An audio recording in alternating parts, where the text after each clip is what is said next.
Que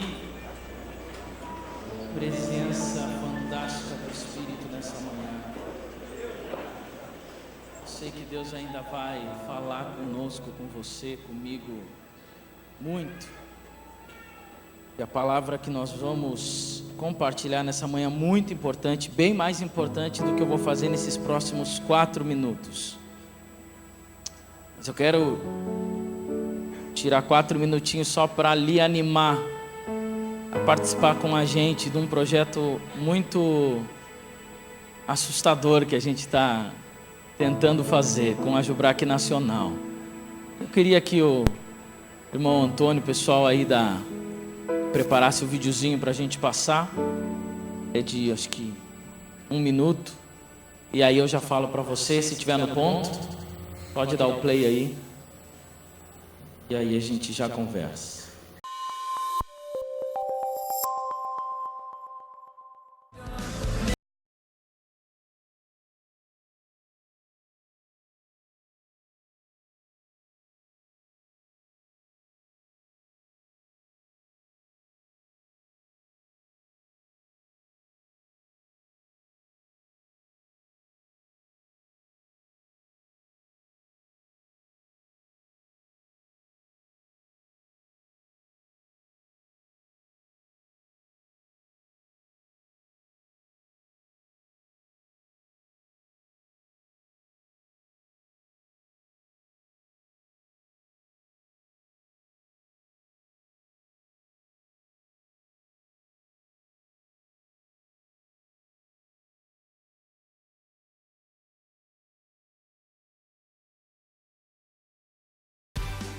É um desafio e eu aceitei esse desafio de levar alguns jovens para Israel.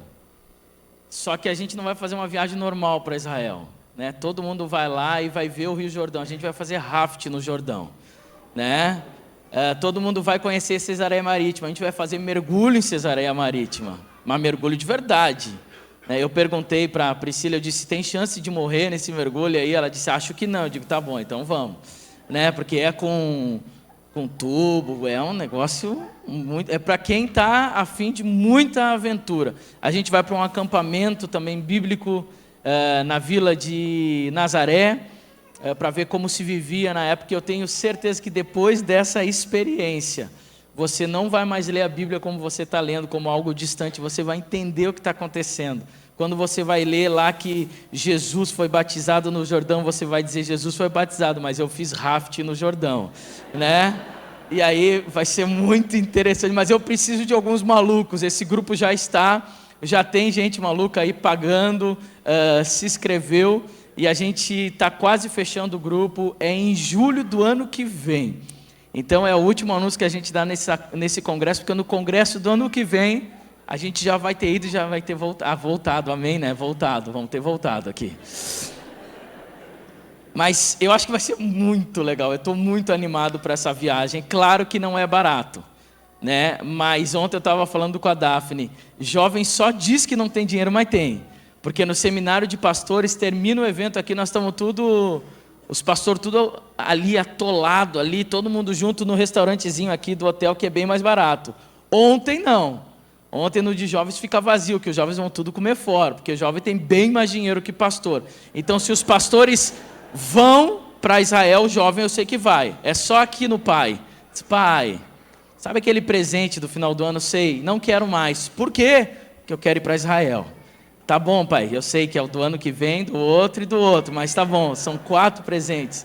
E eu quero lhe animar, hoje de noite quando você chegar, ou amanhã de manhã, vai ter um folderzinho em cada cadeira. E ali no folder tem todas as informações que você precisa saber para ir nessa loucura comigo. Eu sei que o pastor Daniel se animou e vai junto. Ele já foi, mas não fez raft nem mergulho, né? Foi aquela viagem sem graça, né? Vai ser muito louco. Imagina o pastor Daniel lá, eu e ele dando um Muay Thai dentro do mar Mediterrâneo, em Cesareia Marítima, com tubo, tudo. Vai ser muito legal. E o instrutor, vai ser louco. Amém. Vamos para o que mais interessa. Ó, meus 4 minutos, cumpri. Olha só, viu, amor? Eu sou um homem de palavra, pelo menos nos minutos. Por favor, pedi para o Éder me ajudar. Eu já avisei ele, disse, cara, eu acho melhor tu tocar sentado hoje, que eu vou pedir para te ficar comigo. Aí ele já pegou lá, ficou sentadinho. Eu vou pedir para o Éder ficar me ajudando hoje, porque lá em Esteio eu tenho o Igor que está por aí, tocando violão, mas não tem nenhum tecladista que toca para mim. Então hoje eu vou aproveitar, já que tem aqui. Te amo, Igor. A pergunta dessa manhã, que eu quero falar com... Viu como fica mais ungido? Olha. É nesse momento que a gente baixa a voz. Não é Love Songs, né? A pergunta nessa manhã para você é: do que você tem se alimentado? Eu sei que ontem, você sabe que você se alimentou ontem, você sabe que você se alimentou hoje de manhã, mas não é disso que eu estou falando. A pergunta é de algo um pouquinho mais amplo e um pouco mais profundo. Do que realmente você tem se alimentado? E eu poderia talvez dar alguns exemplos para você, para lhe animar e clarear sua mente, e com todo amor eu faço isso, porque eu sei que muitos de vocês vão se identificar com isso, assim como eu me identifico. E ninguém prega uma mensagem que primeiro não está pregando para si. Esse é um segredo maravilhoso de todas as pessoas que vão pregar uma mensagem. Elas só vão pregar porque aquela mensagem primeiro bateu nele. E ela tem batido em mim. Então se ela bater em você, bem-vindo ao clube. Apanhamos juntos. E a pergunta é: do que você tem se alimentado? Você tem se alimentado de popularidade? Você tem se alimentado de curtidas no Face? Você tem se alimentado de drogas? Você tem se alimentado de amor, carinho, afeto? Você tem se alimentado de sexo? Você tem se alimentado de pornografia? A pergunta nessa manhã ela é bem profunda. Do que você tem se alimentado? O que ocupa a sua mente durante o dia? Você é aquela pessoa que acorda de manhã e diz: meu Deus do céu, que foto que eu posto hoje no Face? O que eu faço para que as pessoas me notem? E deixa eu lhe falar, se você é uma pessoa assim, perdão, mas eu tenho que falar, eu não consigo. Você acorda de manhã, bota uma blusa. Os meninos nem tanto, que não chama a atenção de ninguém. Mas as meninas botam uma blusa bem decotada. Vai no espelho, tira aquela fotinho que eu até hoje não entendi. Por que se faz beicinho para tirar foto? Se alguém me explicar um dia, para parecer magra, tá? Mas aí é só a bochecha, o resto não adianta. Aí, lá de cima para baixo, que eu também não entendi o porquê até hoje, mas tem uma ordem física nisso. E posta a foto, mas não basta isso, porque ela é evangélica, então ela bota um versículo embaixo.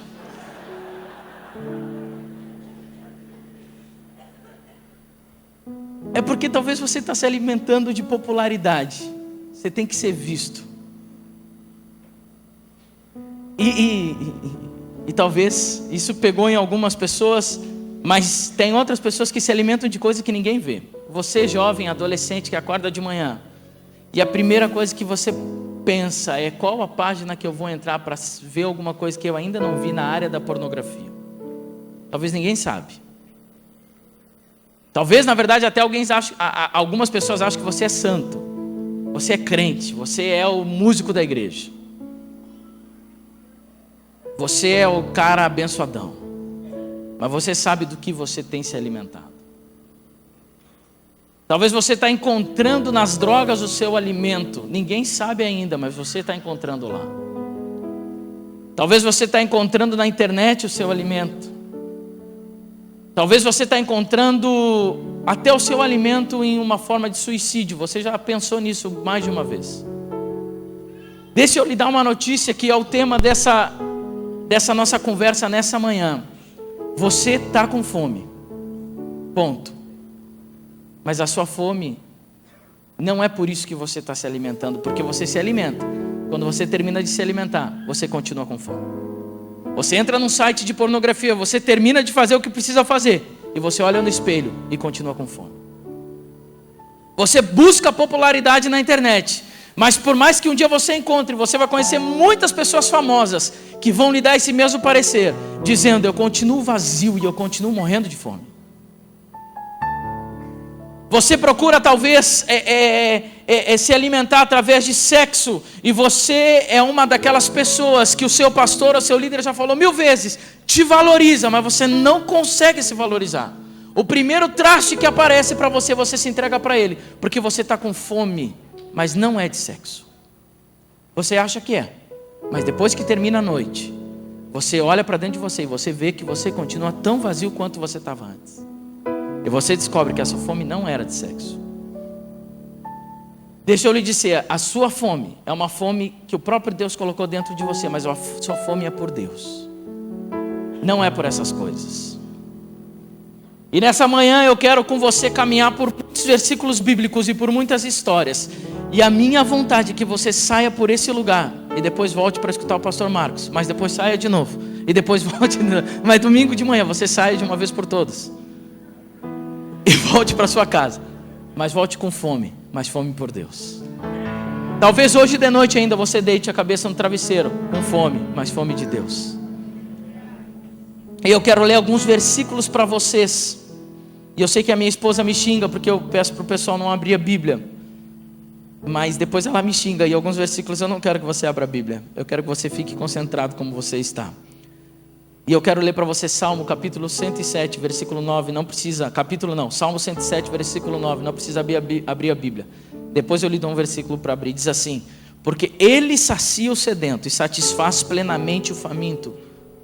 A pergunta que a gente poderia falar depois desse salmo, depois da frase desse salmista é: que sedento e que faminto? Sedento de quê e faminto de quê? Não é um versículo para você ler na hora do almoço e dizer: Ele sacia o sedento e Ele satisfaz plenamente o faminto. Senhor, eu não tenho dinheiro, então me dá comida. Não é isso que o salmista está falando. Ele está falando: Ele sacia o sedento e satisfaz plenamente o faminto. Faminto de Deus. Aquele que tem fome e sede de Deus se satisfaz totalmente nele. Outro Salmo 42, versículo 1 e 2, tem um trecho muito conhecido, que diz assim: como a corça anseia por águas correntes, minha alma anseia por ti, ó Deus. A minha alma tem sede de Deus, do Deus vivo. Quando poderei entrar para apresentar-me? O pessoal está botando aqui, o pessoal é rápido, só que eu estou lendo em outra versão e aqui está na NVI, mas dá para você acompanhar. João capítulo 7, versículo 37 diz assim: no último dia, no último e mais importante dia da festa, Jesus levantou-se e disse em alta voz: se alguém tem sede, venha a mim e beba. Quando a gente fala de sede, você talvez se lembre de alguma história da Bíblia, né? E a gente vai ler, e esse eu vou pedir para você abrir. João capítulo 6, versículo 35 diz assim: então Jesus declarou: eu sou o pão da vida, aquele que vem a mim nunca terá fome, aquele que crê em mim nunca terá sede. Uau! Isso aqui é um segredo que eu e você muitas vezes não entendemos. Se você está se alimentando da coisa errada, é porque você está com fome. E se você está com fome, é porque você está com fome. Mas aí vem Jesus dizendo assim: eu sou o pão da vida. Se você se alimentar desse pão, eu garanto para você que você nunca mais terá fome. Eu já tentei fazer um monte de regime. Alguns deram certo, outros não. Também não estou bom, mas minha esposa disse que também eu não estou uau. Estou ali, no meio termo. E uma das coisas que todo mundo diz, para a gente poder fazer regime, a gente não pode sentir fome. Tem que ficar comendo o tempo todo. Eu não consigo. Eu de manhã não me alimento, não como nada. Meio-dia, se Deus abençoar aquele dia, né? Mas como assim de envergonhar quem está do meu lado? E aí depois eu não consigo comer nada. Isso que nem a cobra quando se alimenta fica lá paradinho. Eu não fico paradinho porque eu trabalho, mas a vontade era ficar paradinho lá, digerindo. Obrigado, Jesus. Aí dá 3 da tarde, 4 da tarde, 5 da tarde, as pessoas magrinhas já estão comendo alguma coisinha de novo, e eu ainda estou. Lá pelas 10 da noite o leão acorda. Diz, uau, vamos comer um X. E aí de novo, e aí dorme. Está errado isso. E aqui é como Jesus dizendo, você quer parar de se alimentar de coisa errada? Para de ter fome. Ele diz, eu sou o pão da vida. Eu sou a água viva. E se você entender e começar a beber de mim e comer de mim, você nunca mais vai ter sede. Você vai olhar para o X e vai dizer, cara, estou sem vontade de comer X. Por quê? Porque eu acabei de comer uma banana com granola ali. Vou comparar Jesus com banana com granola. Jesus poderia ser o X, né? É, né? Não, X faz mal, gente. Mas é bom, mas faz mal. É bom, mas faz mal. Abra sua Bíblia em João capítulo 4, versículo 10.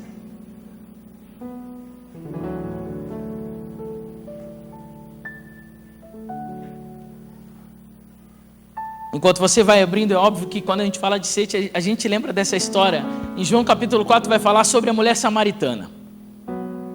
Mulher samaritana é uma das histórias muito intrigantes da Bíblia.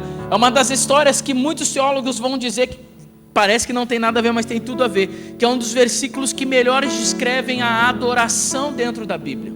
Quando a gente vai falar de adoração, a gente acha que está falando de louvor, está falando de um monte de coisa.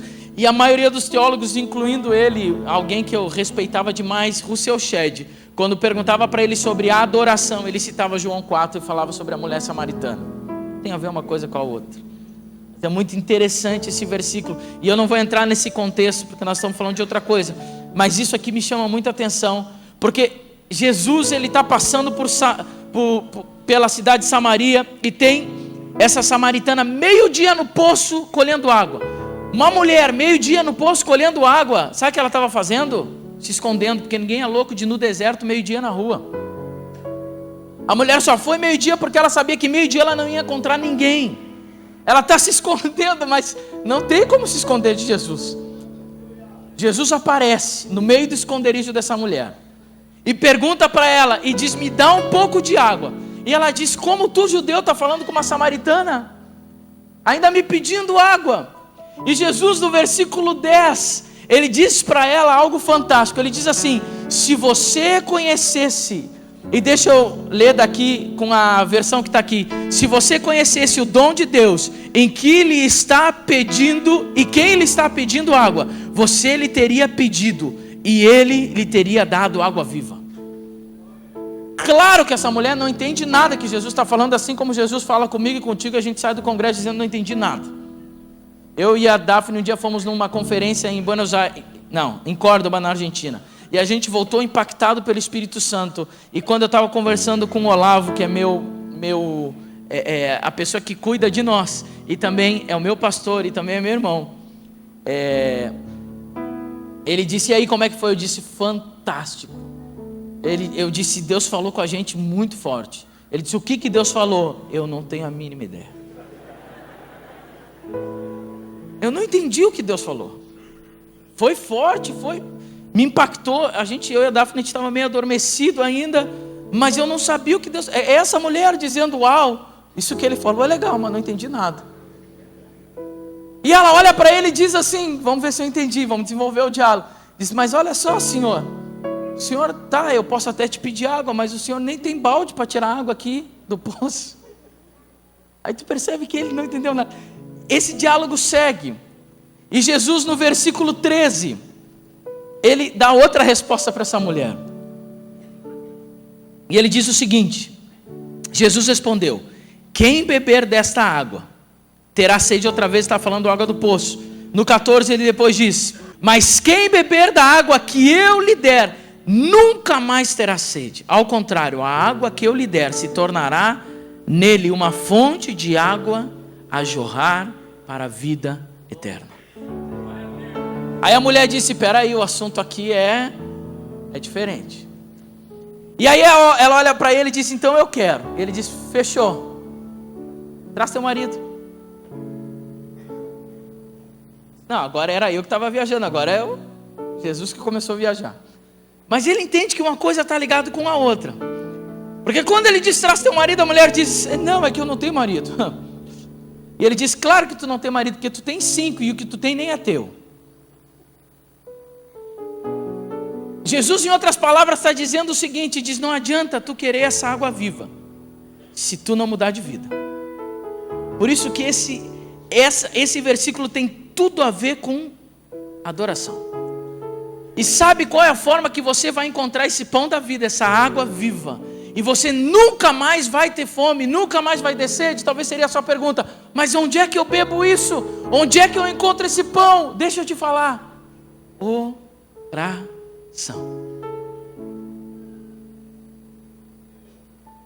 Mas esse título para jovens é complicado, porque ninguém quer orar, ninguém sabe orar. E você descobre que uma pessoa não sabe orar só pedindo para ela orar. Um crente novo orando, eu amo oração de crente novo, gosto muito de crente novo, né? Que a gente já chega lá, Senhor bondoso, Pai celestial, multidigno, diverso, grandioso, Shekinah da glória manifesta do templo dos santos, da fumaça que me esconde, e eu estou perdido lá dentro. E o cara está olhando e dizendo, o que tu está falando? Desculpa aí, como é que traduzir isso, né? Vai, deixa Deus te usar. Começa a falar em línguas aí. Difícil. E às vezes eu me esqueço, tem que me... E eu gosto da oração do novo, porque o novo chega... Jesus, meu Senhor, lhe peço permissão para entrar na sua presença. Obrigado por esse momento. Sabe? Isso é gostoso. O problema é quando tu pede para um crente de 10 anos na igreja. Dizer, cara, ora aí para nós. Jesus, muito obrigado por essa música que a gente cantou. O Éder está aqui. Aí tu percebe, diz, cara, tu nunca orou na tua vida, mano. Porque jovem hoje não ora. Ou ora? Ou tem alguém aqui que ora? Porque... deixa eu te falar uma coisa, oração não é natural. Oração não é natural, ou é natural? Você acorda de manhã e diz, uau, estou com vontade de orar. Qual pastor que acorda de manhã, 5 da manhã, diz, perdi o sono, porque eu estava com uma vontade de orar, ficar aqui ajoelhado 2 horas. Nem me oferece outra coisa, que meu sonho é ficar orando. A gente desenvolve isso, nós vamos chegar no final da mensagem falando sobre isso, mas isso não é natural do ser humano. Isaías capítulo 59 tem um versículo muito fantástico que diz que os nossos pecados fazem separação entre nós e Deus, e fazem com que Deus não incline o seu ouvido para as nossas orações. Se você viver uma vida de pecado, você está afastado do Senhor. Não é fácil orar, porque parece que você fecha a porta do seu quarto e está falando com ninguém. Deixa eu te falar, isso é coisa para louco, não é coisa para gente normal. Você já entendeu o que você está fazendo quando está orando, fechando a porta do quarto, falando sozinho? Ou vai dizer que isso é para gente normal? Ainda sai do quarto chorando, diz, o cara está louco mesmo. Ficou lá 2 horas sozinho, chorou, cantou, pulou, e disse que está bem agora. Diz que encontrou o sentido da vida. Isso não é natural, sai um pouco fora da realidade natural do ser humano. A gente diz que quem conversa sozinho na rua é meio louco, mas imagina você sair do seu quarto tão cheio de Deus, que vai para o trabalho conversando, aí senta no ônibus e diz, é isso aí mesmo, Deus, tá? Isso é coisa para louco. Isso não é coisa para gente normal, não. Oração não é natural, é anormal. Mas é a única forma de você saciar essa fome, essa sede que está dentro do seu coração. Hoje, agora, ontem de noite. E você está tentando, tateando e dizendo, onde é que eu encontro? É no namorado, então eu vou botar a melhor roupa sábado de noite, que sábado de noite é o dia de... E vou encontrar um namorado. A sua sede não vai se saciar com o namorado, que pode acontecer, ele te dá um monte de problema. E daqui um mês chegar para o pastor e dizer, pastor,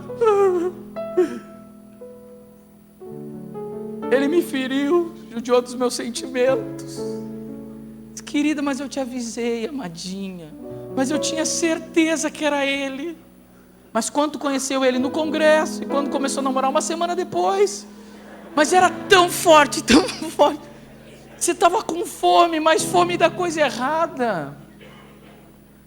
Não era de namorado, era de Deus. Não estou dizendo que se você se alimentar de Deus, você nunca vai casar, vai dizer, não caso mais, aleluia. Não, não é isso, pode até ser. É um ótimo dom, a gente despreza isso e às vezes faz até piada, mas é um dom bíblico, o dom da solteirice. Paulo disse, se eu fosse vocês eu não casava. Olha que ele sabe porque ele estava falando isso aí. Eu não tenho nada para reclamar, mas Paulo tinha.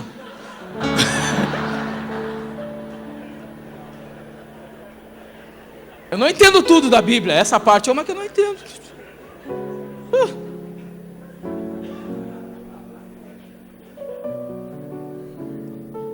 A sua oração deve ser uma luta diária. Luta diária. Deixa eu te falar, para de lutar contra o pecado e comece a lutar contra a oração. Ou melhor, a favor da oração. Não deixa para lutar contra o pecado quando você já está quase pecando. Não deixa para lutar contra o pecado quando você diz assim, tiro a roupa ou não tiro? Clico ou não clico? Minto ou não minto? Sabe onde é que tem que ser sua luta? Quando você acorda de manhã dizendo, acordo ou não acordo para orar? Acho que eu vou acordar para orar. É ali sua oração, porque a oração é uma luta diária. Mas hoje a gente tem o famoso jovem Nutella, crente Nutella. Todo mundo entende quando eu falo Nutella. Minha esposa um dia disse, amor, por que tu fala Nutella? O que é Nutella? Nutella é aquela coisa que a gente passa no pão, né? Que a Daphne não está muito nas redes sociais. É aquela coisa, né? O crente raiz e o crente Nutella. Dá para entender? Dá, né? Hoje em dia, jovem Nutella, jovem não ora mais, não precisa mais. Deus é graça, aleluia, glória a Deus. Onde abundou o pecado, superabundou a graça. Então peca um monte para que a graça... Porque o resto, quem não pega é tudo fariseu. Fariseu que não peca, crente mesmo peca. Porque Deus gosta mesmo de pecadores. E seus crentes Nutella de hoje que está cheio por aí. Abre o YouTube lá... É 90%. Não precisa mais. Até parece que Deus quer que tu feche a porta do teu quarto. Eu já tive muitas discussões com pessoas assim. De César, pelo amor de Deus, onde é que tu tirou a tua cabeça? Que a gente tem que orar sem ter vontade. Se é o próprio Deus que coloca a vontade dentro de nós. Às vezes fechou, cara, não dá para discutir contigo. Fica aí na tua vontade. Porque nós nos acostumamos a fazer o que nos dá vontade. Desde pequeno a gente faz o que dá vontade. E a gente vai descobrindo, mas não entende, não aprende que o que dá vontade não leva para o lugar certo. Quem aqui acordou de manhã dizendo, vou para a escola estudar porque eu estou morrendo de vontade de estudar? Eu não. Para de estudar para ver o que vai acontecer. Quem aqui que é casado há mais tempo, e eu sou casado há 13 anos, que se no casamento dizer assim, amor, eu só vou fazer o que eu tenho vontade, não dura um ano o teu casamento. Porque antes de casar, tu tem vontade de muita coisa. Depois que casa, tem vontade de outras coisas. A gente não, é as mulheres, eu não entendo, mas elas têm. Tem dia que não dá vontade de dormir junto, não. Verdade. Você se desentende durante o dia e diz assim, eu tenho uma história do meu irmão, muito fantástica, que ele... eu vou contar porque ele não está aqui. Ele brigou com a Antonella, mas foi uma briga daquelas, briga feia, sabe? Bem feia. E aí chegou na hora de dormir, a Antonella disse, eu não vou dormir contigo hoje. Tu é um grosso. E aí ele dormiu na cama, ela saiu e foi pro sofá. E o Olavo, para quem conhece ele, sabe do que eu estou falando. Aí ele levantou do sofá, levantou da cama, e o sofá era bem pequenininho. Ela tentando dormir no sofá, ele tentando subir no sofá. Tentando subir no sofá. Tentando subir no sofá. O que tá fazendo? Tu tá me irritando. Mulher não fala assim, tá? É só uma expressão minha aqui. É o sotaque. É o sotaque da Antonella, né? Que tá fazendo? Oh, essa gravação, pelo amor de Deus. E foi muito interessante que ele olhou para ela e disse, amor, olha só, quando a gente casou, eu decidi por opção, não por vontade, de dormir contigo todas as noites. Tendo ou não tendo vontade, nós vamos dormir de noite hoje junto. Se tu escolher o sofá, beleza, é mais desconfortável, eu também não gosto. Mas se tu quiser, a gente pode ir pra cama. Ela disse, eu vou pra cama então. Isso aí. Porque no casamento não tem a ver muito com vontade. Muito casal está se separando porque só faz o que dá vontade. Pastor, eu não tenho mais vontades. Querido, eu também não. Logo que a gente teve o segundo filho, eu e a Daphne, tem um momento na vida do casal ali que a vontade meio que diminui. De estar junto, a gente quer cuidar dos filhos. E quando os filhos dormem, a gente quer dormir. Não me enche o saco, deixa eu dormir. E eu olhava para a Daphne e disse, amor, agora é a hora da gente não fazer o que a gente tem vontade. A gente pegava as duas crianças e largava para os meus pais, disse, pai, fica com ela. Não é porque a gente queria estar com elas. Eu disse, porque a gente fez um acordo entre nós, de viver junto pro resto da vida. Nesse momento, a gente precisa deixar as crianças ir para o cinema, jantar e fazer a vontade voltar. Porque no casamento tem hora que não pode mais ser vontade, é obrigação. E a gente começou a fazer isso. Hoje, minhas filhas estão viajando com os vós, e eu e a Daphne estamos aqui.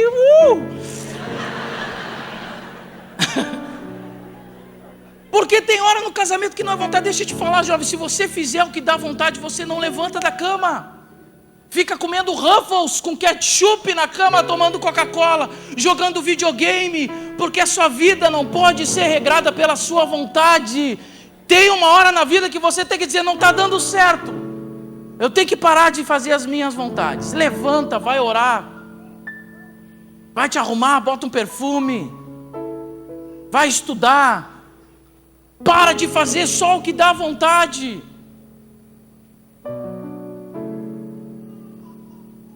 Se a gente entendesse o poder da oração. Desculpa, eu gritei muito, né? A criança chorou lá. Mateus capítulo 6, versículo 6. Tem um versículo fantástico. Você não precisa abrir, vai estar aqui no telão. Você pode ler no telão. Mateus, versículo 6, ou melhor, capítulo 6, fácil de gravar, Mateus 6, diz, mas quando você orar, vá para o seu quarto, feche a porta, e ore ao seu pai, que está em secreto, então seu pai que vê em secreto, o recompensará.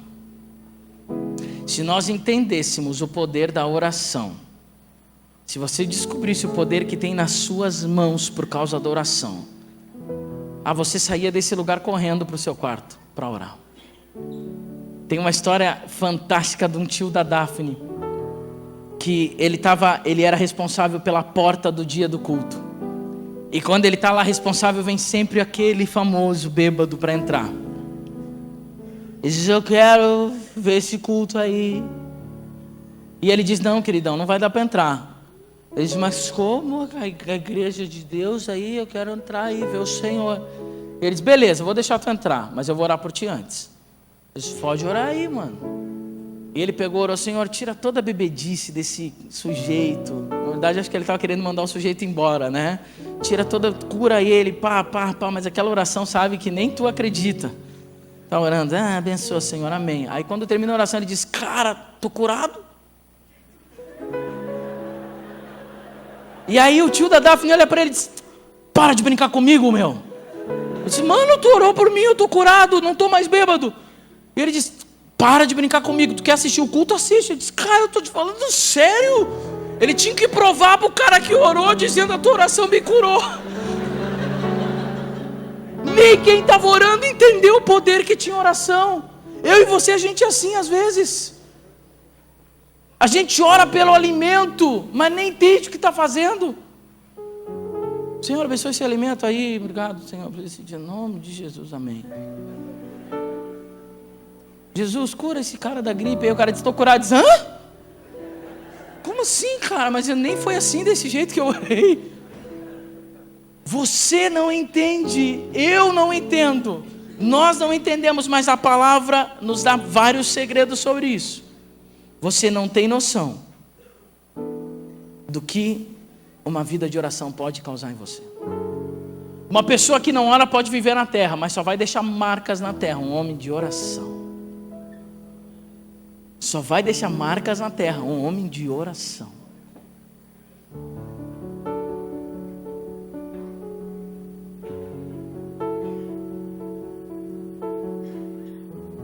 A oração não é o nosso desejo.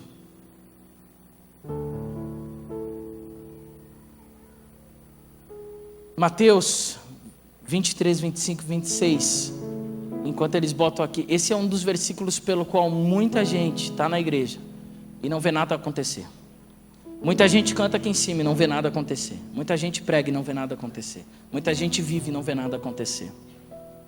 Mateus 23, 25 diz assim: ai de vocês, mestres da lei e fariseus, hipócritas, vocês limpam o exterior do corpo e do prato, mas por dentro eles estão cheios de ganância e cobiça.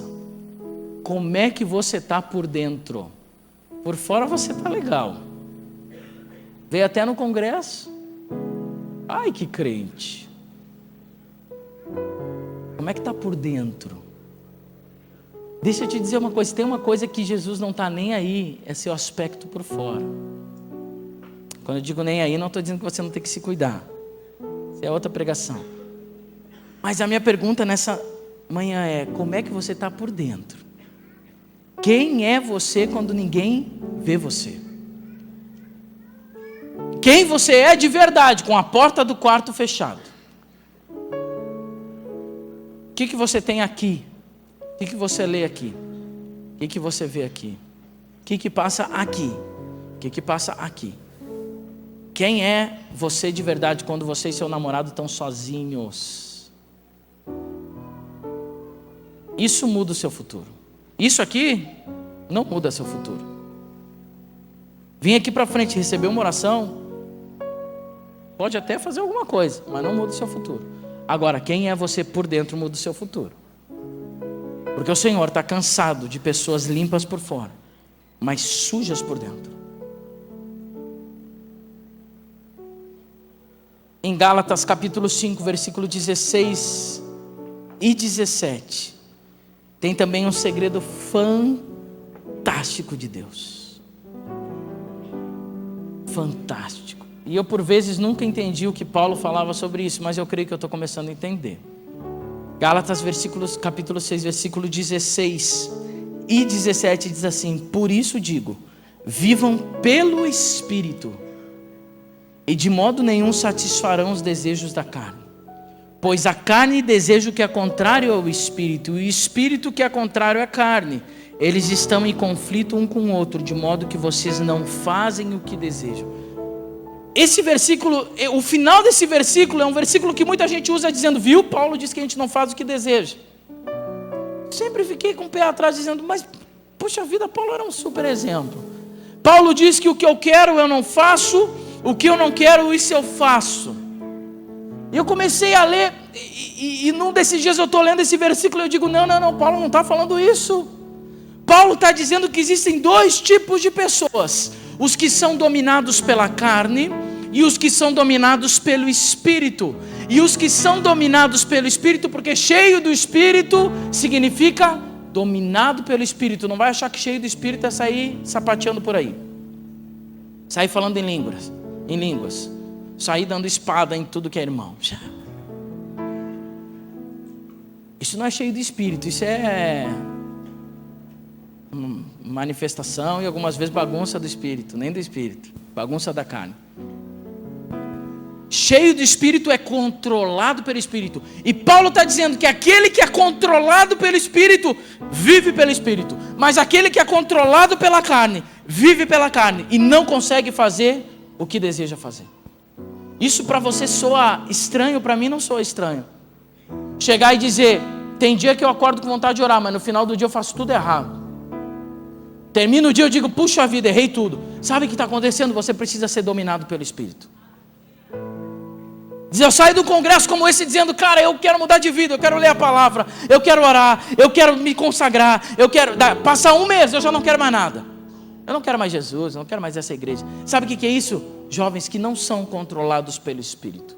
E Paulo diz: vocês querem viver pelo Espírito? Sejam cheios do Espírito. Deixem o Espírito Santo controlar a vida de vocês. Martinho Lutero tem uma frase fantástica que diz: muitas vezes fui levado à oração pela irresistível convicção de que este era o único lugar para onde podia ir. tem um dia que você não sabe para onde ir, deixa eu te dizer, tem um único lugar que você pode ir, que é para a oração. Não tem outro lugar. O dia que você ir, eu lhe animo a isso, porque isso tem batido forte no meu coração. E o meu propósito nessa manhã é fazer isso bater forte no seu coração. Se você descobrir por uma vez só, o que acontece na sua vida, o dia que no seu quarto de oração você encontrar o Senhor de verdade, mas de verdade, você nunca mais vai querer outra coisa. Você não vai querer outro alimento. Nada mais vai ter graça para você. Nada mais. Tem um livro que eu estou lendo, e uma das frases do livro, eu não me lembro exatamente a frase, mas ela mais ou menos diz isso, que um grande homem de oração dizia: todas as vezes que eu saio do meu quarto, a minha alma agoniza por voltar ao quarto de oração. Uau.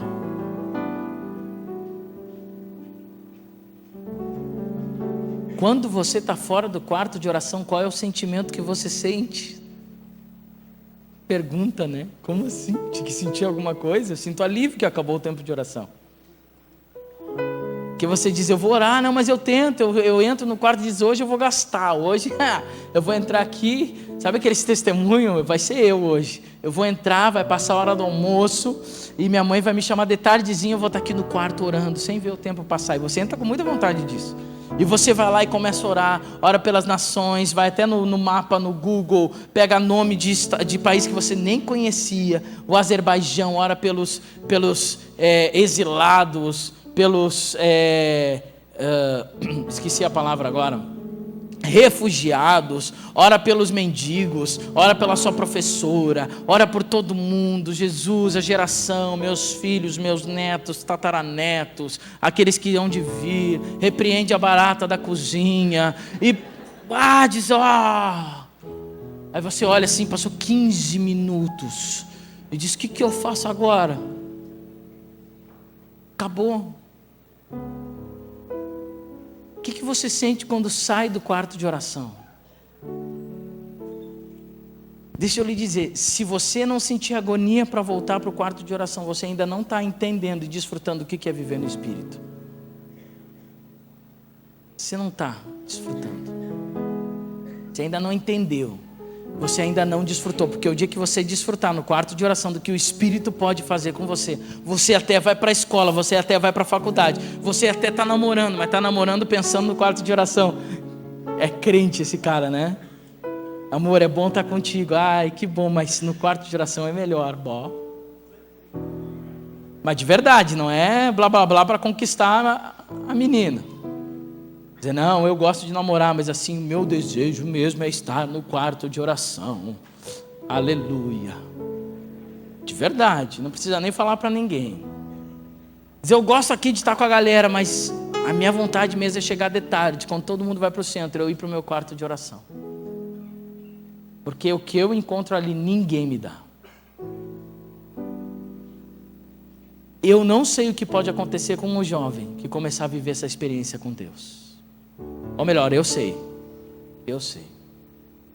Talvez Deus vai levantar novos Martinhos Luteros.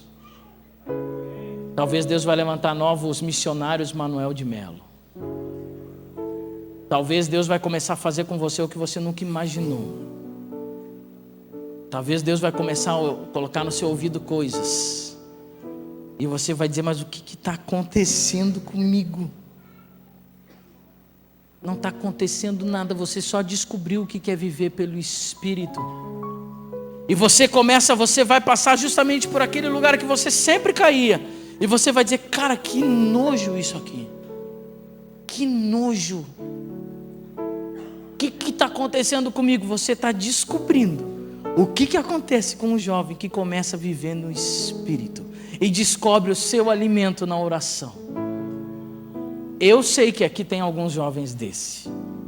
Infelizmente eu não vou dizer que todos, porque se Deus chamar todos para isso, meu Deus do céu, a gente ganha o mundo em 2 semanas. Se Jonas sozinho converteu Nínive inteira, Se 12 homens conseguiram distribuir o evangelho para uma nação inteira, imagina o que esse mundaréu de jovens, se entrar de verdade na presença de Deus, pode fazer.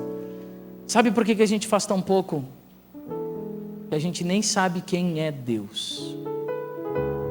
Só pensa, não fala para ninguém. Quanto tempo você orou nessa semana? Deixa eu te dizer, se é menos que 1 hora na semana inteira, a chance de você viver pelo Espírito,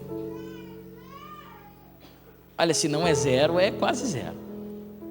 Porque aí sim você se enquadra em tudo aquilo que Paulo fala das pessoas que são dominadas pela carne. Não tem como viver pelo Espírito e ser cheio do Espírito se você não ajoelhar os seus joelhos, se você não entrar no seu quarto e se você não amortecer a sua carne. E se você não, assim como também fala Martinho Lutero, não fazer suar a sua alma diante de Deus. E dizer, Deus, faz o que tu quiseres comigo. Tu sabe quem eu sou. Tu sabe o ruim que eu sou. Tu sabe o que passa na minha mente. Tu sabe o que passa no meu coração. Mas, Senhor, me usa. Coloca em mim o que tu quer. Eu não quero mais ser isso. Eu não quero mais ter fome. Eu não quero mais ter sede. Eu quero beber do pão da vida. Eu quero beber a água viva. Eu quero sair desse lugar saciado. Isso leva tempo. Para de orar 5 minutos, 10 minutos, 15 minutos. Muda a tua agenda. Aumenta isso para 1 hora, 2 horas. Jovem tem tempo. Jovem fica no WhatsApp até 3 da manhã. Eu já fui jovem, não dá mais. Eu não consigo mais. Antes eu conseguia. Eu e a Daphne, quando as meninas não estão em casa, a gente se programa, faz um monte de coisa. Amor, vamos chegar em casa, vamos limpar, tem que limpar a casa, né? Vamos, papai, vamos olhar um filme. Nunca rola o filme. Porque chega lá pelas 11 da noite, a gente olha, amor, e se a gente não olhar o filme? Outro diz, e se a gente não olhar o filme? A gente está morto, mas jovem não. Tira essa energia para orar. Sabe tudo de série do Netflix. Tira o tempo do Netflix para orar.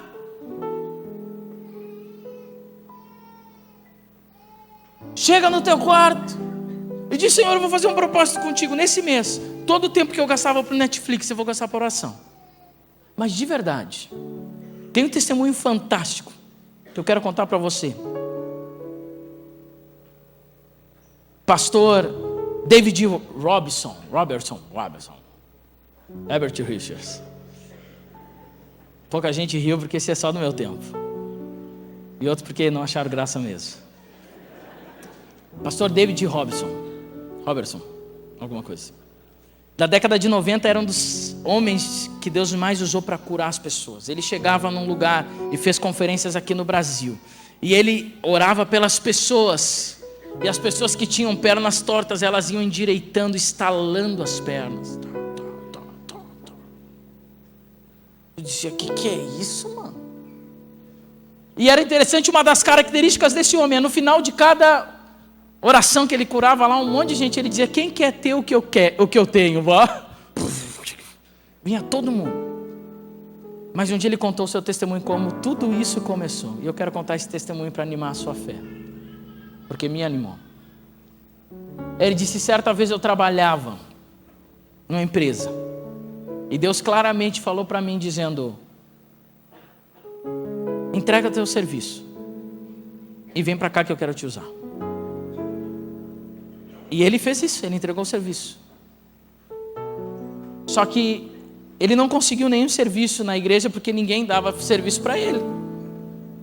Não conseguiu ser pastor, não conseguiu ser evangelista, nada. Então ele tinha um dinheiro para se sustentar, mas ele é um cara muito inteligente. Ele dizia, Deus não usa desocupado. Eu tenho que trabalhar. Se Deus me chamou para servir ele, eu vou trabalhar para ele então. Então ele alugou uma sala. Ou melhor, ele pediu uma sala emprestada. Se eu não me engano, debaixo de uma igreja. E ele pediu aquela sala emprestada e ele disse, eu trabalhava no meu serviço 8 horas. E tinha 1 hora de intervalo. Então eu vou trabalhar para o Senhor 8 horas e vou ter 1 hora de intervalo. E ele entrava nessa sala, sabe o que ele fazia? Não tinha nada para fazer. Vou orar. E começou a orar. 8 horas por dia, só. E era Pontinho, porque para tudo a gente tem regra, mas para oração a gente não tem regra. Para o trabalho tu não pode atrasar, mas para oração pode atrasar. No trabalho não pode ver o WhatsApp, mas na oração na igreja pode ver o WhatsApp, porque se o pastor não deixar ver o WhatsApp... E ele não, ele era um cara muito sério, ele disse assim, o mesmo empenho que eu colocava no meu trabalho, eu vou colocar agora para o Senhor, eu estou trabalhando para o Senhor. E ele se ajoelhava porque ele era aqueles crente pentecostal, sabe? Pentecostal raiz. Se ajoelhava e ficava ali ajoelhado 4 horas. Dava 4 horas, ele dizia intervalo, Jesus. Aí levantava, esticava as pernas. Depois ele se ajoelhava de novo e ia mais as últimas 3 horas orando. E orava, e orava, e orava. E obviamente ele não tinha assunto para todas as horas, então ele orava um pedaço. E o resto ele completava orando em línguas. Não tinha nada para orar mesmo, ficava orando em línguas. Estava lá. E não era aqueles crentes que diz, vou ter um devocional aqui, vou orar. Ele entra, ora 1 minuto, o resto ele fica lendo a palavra, lendo a Bíblia, escutando música.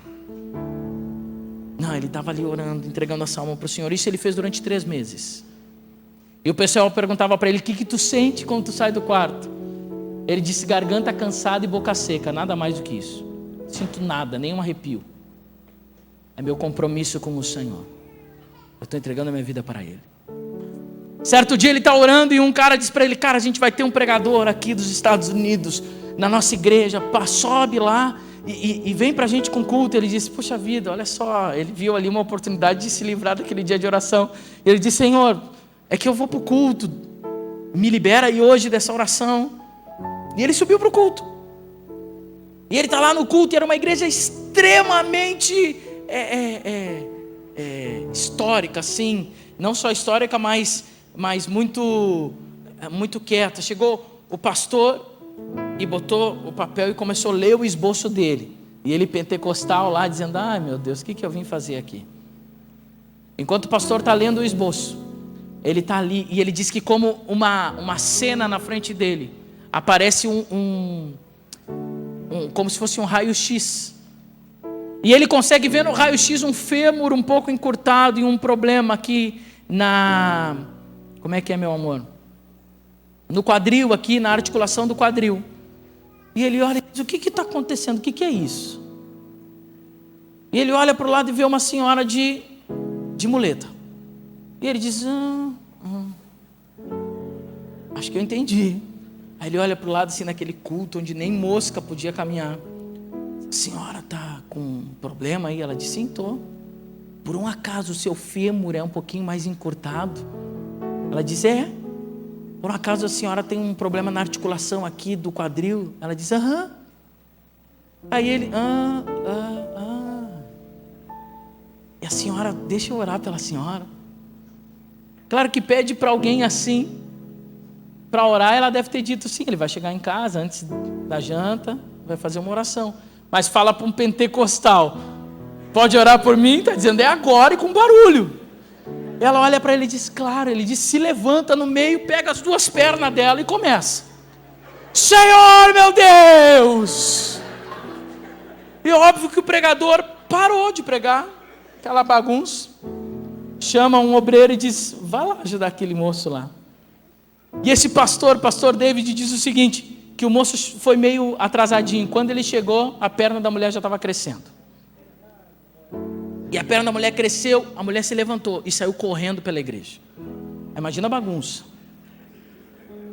E aí ficou todo mundo quieto e ele assim, acho que deu ruim. E a mulher disse, eu fui curada porque aquele homem orou por mim. E o seguinte, quem tiver alguma enfermidade, vem para cá que ele vai orar por vocês também. E diz que naquela tarde, o Senhor curou muitas pessoas através da vida daquele homem. Terminando aquele culto, o homem voltou para o seu quarto de oração e chorava. E dizia, Senhor, o que aconteceu? E Deus falou muito claro no coração dele. Disse, sem querer querendo, tu descobriu o meu poder. Deixa eu te dizer, finalizando essa manhã, você não tem noção do que Deus pode fazer contigo se você sair desse congresso se grudar com Deus de uma forma diferente. E eu queria pedir para o pessoal do louvor já subir, por favor. Vai me ajudando, o pessoal vai achando que está acabando.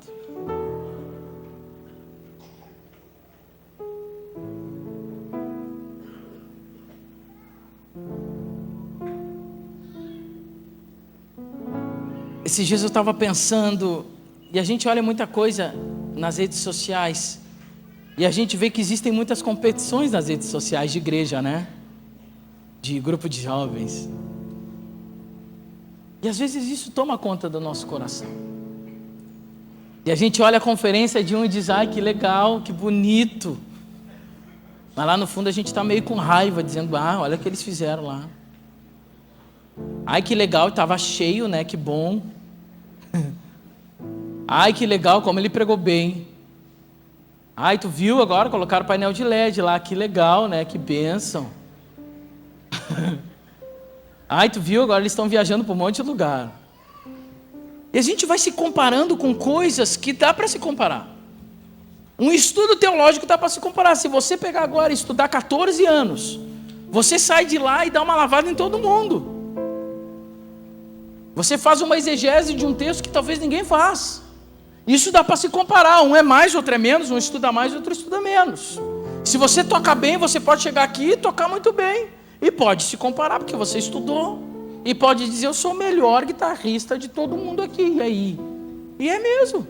Mas aí amanhã levanta outro e diz, agora sou eu porque eu estudei mais. E ele é também. E fica essas discussões. E eu estava pensando, infelizmente a nossa vida às vezes ela é de competição dessas coisas que não tem nada a ver. Mas sabe o que tem em você que ninguém pode competir? Ninguém pode competir com você se você entender o que Deus quer fazer com você. Se você fechar a porta do seu quarto e dizer, cara, eu vou orar, mas vou orar até cansar, vou orar até alguma coisa começar a acontecer na minha vida. Eu não sei o que é, mas o dia que Deus começar a te usar, ninguém pode se comparar, porque quem está te dando isso não é o seu estudo, mas é Deus. Eu estou dizendo que você não tem que estudar, não estou falando isso, estuda. Mas a sua maior riqueza está quando você descobrir quem você é e o que Deus pode fazer com você na oração. Eu não sei o que pode acontecer com um grupo de jovens que entrar no quarto de oração e por lá ficar por muitas horas por dia. Eu sei que alguma coisa de louco vai começar a acontecer. Eu sei que um dia você vai chegar no seu colégio, vai estar sentado e você vai dizer, cara, Deus está falando para eu falar com essa professora. E você vê que a professora está meio triste, você já sabe, ela está triste por causa daquilo, não sei como eu sei isso, mas eu sei que eu sei. Aí chega lá para a professora e diz, professora, desculpa aí, senhora, é que é o seguinte, eu fiquei meio, esses últimos dias eu estou num negócio meio louco aí que me deram assim, que me disseram para fazer. E eu sei que a senhora está meio triste porque aconteceu isso. Gente, sabe a bagunça que isso vai gerar na sala de aula? A professora tentando se controlar, mas não consegue se controlar, ela chora um pouco, e se controla outro pouco, e chora outro pouco. E diz, eu posso orar pela senhora aí? Pode, e você estende a mão e ora por ela. E aí vem outro da sala dizendo, cara, eu também estou mal. Diz, eu sei quem tu é. Espera a tua vez aí. Rodrigo, fica aí. Deus já vai te curar, mas segura aí, eu estou orando pela professora aqui. Cara, vocês acham que isso é loucura? Não, isso pode acontecer, isso vai acontecer. Mas precisa de jovens que se levantem e digam, Senhor, o meu alimento, a minha fome, a minha sede é por Ti. Eu não quero mais nada, eu quero descobrir o que Tu tens para mim. Eu não quero mais viver pela carne, eu não quero mais me alimentar de coisas terrenas, eu quero ter o Espírito Santo na minha vida. Eu sei que alguns jovens aqui vão sair malucos desse congresso, mas malucos do bem. E vão fazer maluquices. Eu sou um deles. Deus tem falado comigo. Eu estou fazendo a minha parte. O que Deus vai fazer comigo eu não sei. A única coisa que eu sei é que não tem nada a ver com o que Deus vai fazer contigo. Ou vai que a gente se encontra por aí. Não, eu que vou orar por ele. Não, Deus me mostrou. Não, Deus me mostrou também. É eu? Sou eu. É os dois. Bagunça a tua vida. Bagunça a tua vida, para de fazer as coisas normais, para de ir para casa, casa, colégio, colégio, casa, colégio, casa, casa, colégio, igreja, aleluia, glória a Deus, casa, WhatsApp, volta, vai. Para com isso. Seja diferente. Faça marcas. Eu tenho um exemplo maravilhoso. Esposa do pastor Marcos, André, foi num retiro nosso, fez uma bagunça naquele retiro, gente. Até hoje fala Cintiq, que é o nome da esposa do pastor Marcos, lá em Porto Alegre, dá um calafrio na galera. Porque ela estava lá. O pastor Marcos pregou, orou, amém, acabamos. Aí a esposa dele chegou: César, olha só, é que Deus me falou uns negócios aqui no ouvido. Eu queria compartilhar aí para uns 2 ou 3. Posso? Eu digo, claro que pode. Gente do céu, essa mulher fez uma bagunça lá. Deus começou a falar com ela, fez... E eu vou confessar um pecado para o pastor. Tem um jovem lá que era muito quietinho. E ela começou a dizer: Deus está te vendo, que você é em casa, você é mal educado com a tua mãe. Você é isso, você é aquilo. Pai, eu disse, tadinha, viajou. Que pena, porque a gente fica com pena, né? Que pena, todo mundo vendo que ela errou. E ele começou a chorar, mas chorar, como eu nunca tinha visto antes. Eu disse, acho que ela acertou, hein?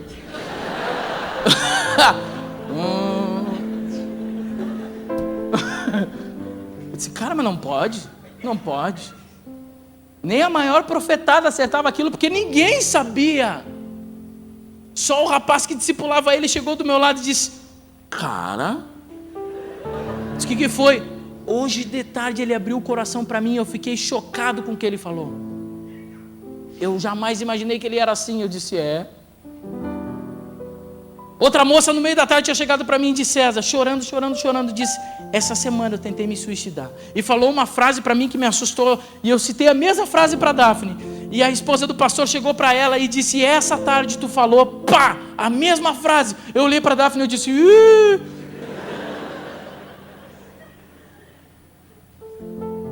cara, Deus pode fazer isso contigo, mas se você continuar vivendo pela carne, não dá não. Viva pelo Espírito.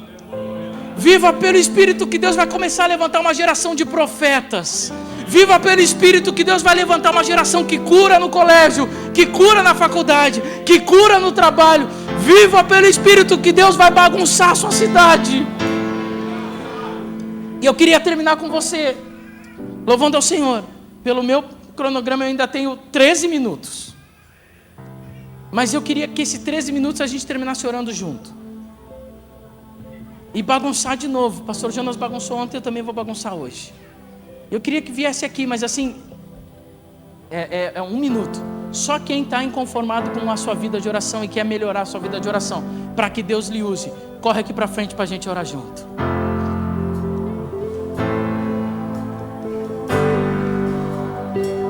Aleluia, Senhor. Se você quiser se ajoelhar, se ajoelha.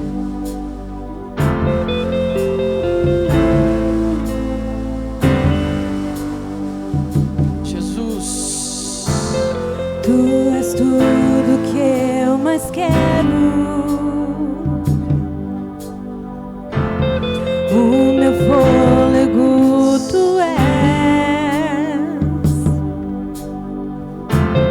Em Teus braços é o meu lugar. Estou aqui. Estou aqui. Pai, eu amo Tua presença. Teu sorriso é vida em mim. Eu seguro em Tuas mãos, confio em Ti, confio em Ti. Quero ir mais fundo, leva-me mais perto, onde eu Te encontro, no lugar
Pai, levanta nessa manhã, Senhor, jovens diferentes, jovens comprometidos, ó Pai, não com o exterior, mas comprometidos, Pai, com o interior. Pai, eu não tenho a mínima noção do que Tu pode fazer, Senhor. Se somente 5 jovens saírem desse lugar com esse compromisso e não desanimarem na primeira semana, mas se trancarem no seu quarto e por lá ficarem 1, 2, 3, 4 horas por dia, Senhor. Pai, levanta uma geração disposta a pagar um preço um pouco mais alto. Levanta, Pai, uma geração disposta, Senhor, a entregar a sua vida para Ti de uma forma mais profunda. Levanta, Senhor, novos profetas nessa cidade, nesse estado. Levanta jovens, ó Pai, com o dom de... Aos Teus pés me rendo, pois a Tua glória eu quero ver.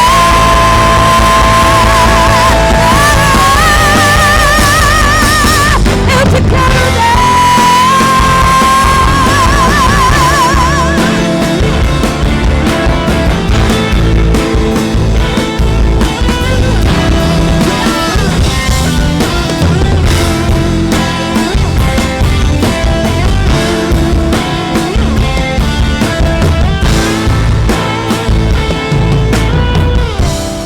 Aleluia. Fique de pé, você que está aqui na frente. Volte para o seu banco, adorando a Jesus. Abraça a pessoa que está do seu lado e diga para ela: vamos viver esse lugar secreto. Vamos viver esse tempo de busca pela presença do Senhor. Começa a dar tempo para as coisas mais importantes, e tu não tem a mínima noção do que eu posso fazer com a tua vida se tu me encontrar no teu lugar secreto. Eu sei que essa manhã é uma manhã que tu está separando muitos jovens para viverem uma vida contigo diferente. Uma vida aos olhos do mundo maluca, uma vida aos olhos do mundo louca, uma vida aos olhos do mundo que ninguém vai entender. Mas esse jovem, toda vez que deitar a cabeça no travesseiro, vai dizer: glórias ao Senhor por esse dia. Obrigado, Senhor, porque eu não tenho mais fome. Obrigado, Senhor, porque eu não tenho mais sede. Obrigado, Senhor, porque eu encontrei em Ti o meu alimento. Obrigado, Senhor, porque eu encontrei em Ti tudo que eu precisava. Envolva com tua glória e poder. Tua majestade é real. Tua voz é tudo que eu mais quero. Aleluia, jovens controlados pelo Espírito Santo de Deus. Tua majestade é real.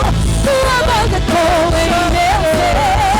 Tudo que eu mais quero é te ver. Envolva com tua glória e poder. Tua majestade é real. Tua voz ecoa em meu ser. Quero ir mais fundo. Leva-me mais perto, onde eu te encontro, no lugar secreto. Aos teus pés me